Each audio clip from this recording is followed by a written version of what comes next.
What's up, guys?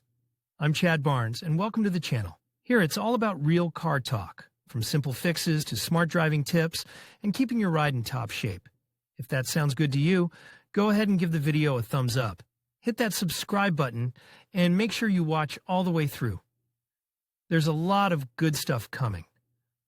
Let's get to it. The secret of the Cruze's popularity in our conservative market was quite simple: a well-known platform from GM, atmospheric engines and classic automatic transmission for moderate money.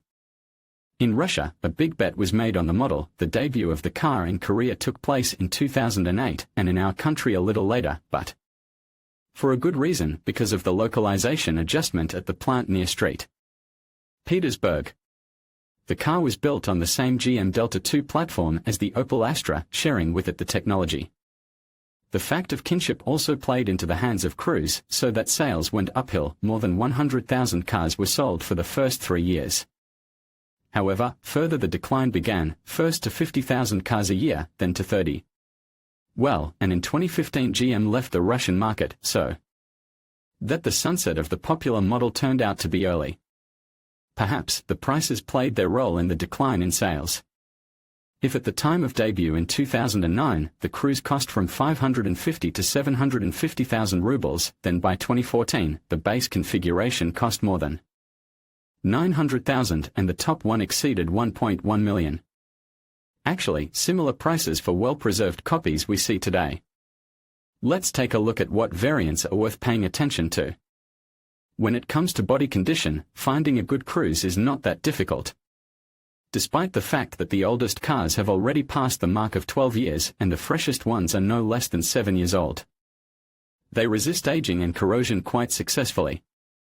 On the older copies, which suffered from lack of attention, of course, you can already find rotted sills and problems with fenders, and severe corrosion in the cavities of the front arches and problem areas on the bottom, but usually it is done with little blood. Corrosion on the sills, especially in the sandblast zone and on the bottom seam, does occur, and minor defects on the edges of the arches are inevitable, as well as rusting chips on the front edge of the roof.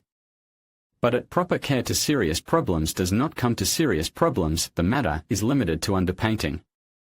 On hatchbacks the platform of license plate fastening is taken out on a bumper, but corrosion sometimes it is still possible to find around a handle of opening of a trunk, and at sedans and station wagons it traditionally crawls out from under plastic molding and a niche of fastening of number elimination. It wouldn't hurt to inspect the door glass guides and the spare tire recess. Corrosion is also found there. It is worth mentioning tuning separately. The Cruze has become one of the victims of fans of refinements. A huge number of moldings, covers, spoilers, diffusers and other things are sold for it, and not everything is not good for the body. To fix the plates, the sills are drilled, moisture accumulates under the outer protection of the arches, and tuning bumpers do not always allow to keep the gaps, wiping the paint at the joints with the fenders. And also for Cruze there are tuning optics, covers of door handles, review mirrors, brake calipers. In general, it is worth just to remember that refinements fun not always speak about perfect care of the car and help to maintain its condition.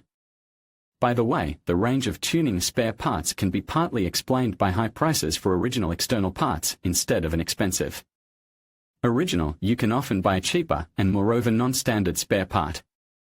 In addition, the original is quite rare, although the range of substitutes solves this problem. For example, the original front bumper costs 35,000 rubles. Instead of it you can buy an analog for 10 to 15, and you can pick up a sport version. Headlights for Cruze were offered only halogen, and besides, the original costs 35 to 40,000. For the same money you can buy fashionable optics with angel eyes, diodes, lenses and other attributes of respectability, complementing them with diode taillights. The original windshield is not to be found at all, but, fortunately, there are inexpensive substitutes for 9 to 12,000. The front fender is very expensive, 55 to 60,000, so analogs for 10,000 save the situation. The hood is worth 140 to 160,000. Luckily, it can also be found non-original for 20 to 30,000. Well, and of course, another source of cheap spare parts are dismantling shops. The popularity of the car provides a steady flow of parts, and you can find what you need without much difficulty. The common platform with Opel Astra means unified suspension schemes. It is McPherson in front and semi-independent beam at the rear. In terms of spare parts, the cars are also unified in many respects, and from the point of view of service the main thing is not to look at the price of the original, as in the case with body parts.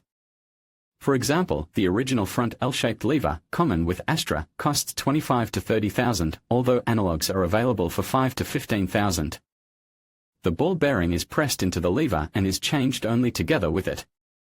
It is possible to replace separately only a rear silent block of a lever. The original costs $7,000, the analog in an assembly from $2,500, but it is possible to buy a separate silent block for repressing from 600 rubles. Stabilizer struts are available from 400 rubles instead of 2,500 for the firm. And here hub bearings in any case are not cheap. Both in front and behind they are changed in assembly with a hub, and for a unit.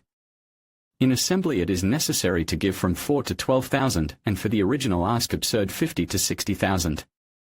On the price of factory shock absorbers too it is possible not to look, and analogues will cost 4,000 to 15,000 for a piece in front and 2 to 6 behind. Rear semi-dependent suspension is maximally budgetary in maintenance and repair. For example, beam silent blocks can be bought for 1,000 to 4,000 per piece. The only complication of the design, which Cruze also shared with Astra, became the mechanism of what, limiting longitudinal movement of the beam and improving controllability. It is worth to inspect it at purchase. Here it is necessary to change periodically the central rocker arm with 2 silent blocks, which will cost 2,000 to 2,000. Cruze brakes are also common with Astra, but Chevrolet was a more budget version, so there are no sporty options here. In front, strictly discs on 276mm and single piston mechanism with a floating bracket, and behind on American cars even drums were offered, alternative to which were unventilated discs on 268mm. We sold cars with them only. Consumables are also available if you exclude the original from the search.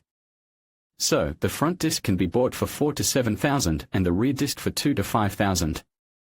A set of pads will cost 1,500 to 3,000 instead of 12,000 to 15,000 for the original. Steering of the majority of Russian cars is with usual hydraulic booster, and it has no serious chronic problems. The most popular malfunctions are rack knocks at mileage about 100,000, as well as failures of the pump GUR, which can be bought non-original for moderate money or picked up from Opel. The hydraulic rack can be found restored for 30,000 to 40,000, and it is appreciably cheaper than the variant with EPS, which is found on restyled cars. Here the amplifier is mounted on the rack itself, and the restored assembly will cost 75,000 to 100,000, although there are options for separate replacement of the motor and its repair. The Cruze has an ambiguous situation with gearboxes. On the one hand, there is a complete classic set of mechanics and hydro-mechanical automatic transmission, which is a favorite of buyers. On the other hand, all offered units have disadvantages. The basic 5-speed automatic transmission with the index F17 is somewhat of a lottery. With quiet operation and oil change at least once in 50,000 to 60,000 kilometers, it can pass its 200,000 kilometers and more. But if you drive more actively and change oil less often or miss its level because of leaks, you can say goodbye to shaft bearings and differential much sooner. When buying it is worth to check the box on the move for clarity of work and absence of vibration, as well as listen to it on the elevator to make sure there is no hum. The M32 6-speed box, which is extremely rare, is a more robust and preferable option, but similar problems are possible with it. So the check should be similar. The automatic transmissions on the Cruze are GM 6T30, 6T40 series 5-speed units. They are not trouble-free, high operating temperatures, active torque converter lockup that contaminates the oil, and mechanical and electronic malfunctions, which we detailed in a technical material about Opel Astra J. Many units have now passed the first rebuild.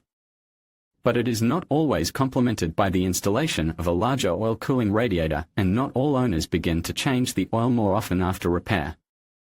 Meanwhile, it is the oil change every 30,000 to 40,000 kilometers. Additional cooling and quiet driving can extend the life of the box up to 200,000. These automatic transmissions can be diagnosed poorly, but when buying it is still worth not only to get maximum information about maintenance and repair from the seller, but also to be concerned about checking the box. Motors were also an argument in favor of buying a Cruze in the 2010s. Before the restyling, only atmospheric engines for 1.6 and 1.8 liters were offered, and only after the restyling a turbo engine for 1.4 liters appeared in the range. The simplest option, 1.6-liter atmospheric engine with 109 horsepower, in this unit with index F16D3 there are no phase regulators, nor the notorious oil cooling exchanger, which is located in an inconvenient place under the exhaust manifold and sooner or later passes either oil to antifreeze or antifreeze to oil. If you timely change the belt timing, monitor the cleanliness of the intake and serviceability of the cooling system, the motor will pass more than 250,000. However, more powerful motors, 1.6-liter F16D4 with 113 horsepower and related F18D4 with 1.8 liters and 141 horsepower, are capable of it. The timing drive here is also by belt, but there are phase regulators as well as the heat exchanger, the tightness of which should be closely monitored. By the way, one of the ways to reduce its resource is to drive without warming up, spinning a cold motor with thick oil. Also, this motor has no hydrocompensators, so ideally you should listen to it at cold start. It helps to identify too economical or inattentive owners. The turbocharged motor A14 Net is a unit of another type, but also from the Opel family. The timing drive here is chain and quite reliable, as well as not too expensive in replacement, injection, the usual distributed.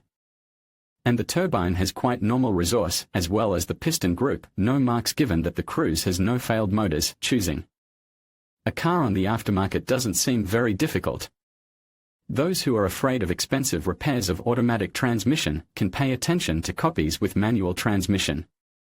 Now it is quite realistic to find a car from the first-second owner with a mileage of up to 150,000 kilometers and a good configuration, about like this. Well, those who are ready to change oil more often, so as not to switch gears manually, can look for a copy with a mileage of about 100,000 and automatic transmission.